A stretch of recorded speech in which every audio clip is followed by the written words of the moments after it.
Okay, I'm gonna start reverse. I'm gonna hit reverse and I'm gonna hit the gas. And I'm gonna hit in the reverse. Hear that? Yeah, that's pretty bad. This is some very thick stuff. I can tell you that right now. Look at this. Hold on, let me try. Let's start dumping it.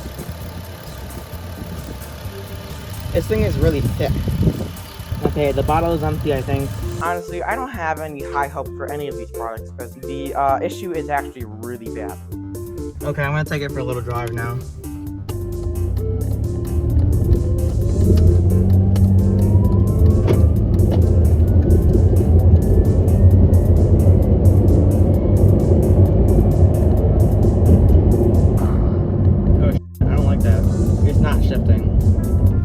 Okay, so I got it to shift now, which is good.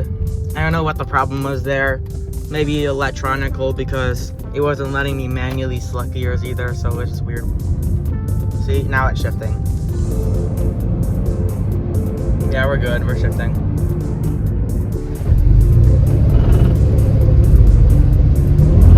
No, it's still doing it. It's actually not that bad though. Whoa. Okay, after a while of driving, I'm going to test it out. And I'll get back to you after a while of driving and I'll update you then. Oh my god, this freaking wind.